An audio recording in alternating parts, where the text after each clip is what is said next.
இப்ப நம்ம கையில இருக்கிறது பாத்தீங்கன்னா அவரைக்காய். இந்த அவரைக்காய் வந்து ஒரு பாரம்பரியமான அவரைக்காய். வாழரங்கான்னு சொல்லுவாங்க. கிராம பகுதியில் போய் யார்கிட்ட கேட்டாலும் தெரியும். இன்னைக்கு நிறைய பேர் இதை பார்வையிடும் போது இந்த அவரைக்காய் வந்து நீங்க தான் வச்சிருக்கீங்க அப்படிங்கிற மாதிரி சொல்லிட்டு போனாங்க. ஏன்னா அந்த அளவுக்கு பழமை. ஆனா இன்னைக்கு புழக்கத்துல இல்ல நிறைய ரகங்கள். அவரைக்காயில மட்டுமே ஒரு 15க்கும் மேற்பட்ட ரகங்கள் இருக்கு. அதுல இந்த ரகம் வந்து ரொம்ப முக்கியமான ரகம். குறிப்பா ஆடியில மட்டுமே விளையக்கூடிய இந்த ரகம் வந்து செடியில காய்க்கக்கூடியது. ஸோ ஒரு வீட்டு தோட்டம் மாடி தோட்டத்துல கூட வளர்க்க முடியும். இந்த விதையும் உணவா எடுத்துக்க முடியும், இந்த காயையுமே நம்ம உணவா எடுத்துக்க முடியும், பொரியலாவும் சமைச்சுக்க முடியும், குழம்புல போட்டுக்க முடியும், அவரைக்காயில பிரியாணியும் செய்ய முடியும். இதுல அதனால இது ரொம்ப முக்கியமான ரகமா இருக்கு. இன்னைக்கு நிறைய பேர் விரும்பி வாங்குறாங்க. நம்ம கிட்ட வெண்டைக்காய் வந்து பொதுவா வெண்டைக்காய் எல்லாம் செடியில காய்க்கும்.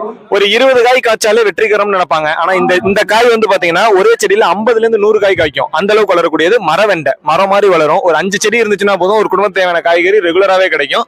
ஆனா பட்டம் ஆடியில தான் இதை நடவு செய்யணும். நல்ல ஒரு உற்பத்தி கிடைக்கும். அதுக்கு அடுத்ததா பாத்தீங்கன்னா சிறகு அவரை. இந்த அவரைக்காவுக்கு நிறைய பேர் இருக்கு.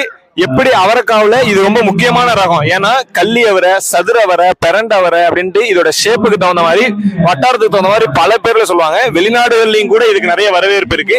இன்னைக்கு அரசாங்கம் ஒட்டு ரகம் தயாரிக்கிற அளவுக்கு முக்கியமான ரகமா இருக்கக்கூடியது. எல்லாமே நாட்டு ரகம். நம்ம திரும்ப திரும்ப அடுத்த தலைமுறையை உருவாக்கிக்க முடியும். மிளகா பாத்தீங்கன்னா கிட்டத்தட்ட நிறைய பெரிய மிளகா, நீல மிளகா, ஜாவர் சில்லி அப்படிம்பாங்க. பனி காலங்கள்லயும் குளிர்காலங்கள்லயும் இன்னும் நல்ல நீளம் வரக்கூடியது. இப்பவே பாத்தீங்கன்னா இது நல்ல நீளமா இருக்கும். நம்ம நார்மலா பாக்குற மிளகாயை விட உரப்பு காரத்தன்மை நல்லா அதிகமா இருக்கக்கூடிய ரகம் இது. இது பாத்தீங்கன்னா பாகற்காயில வெள்ளை கலர்ல இருக்கக்கூடிய பாகற்காய். இப்ப இது பழுத்துருச்சு.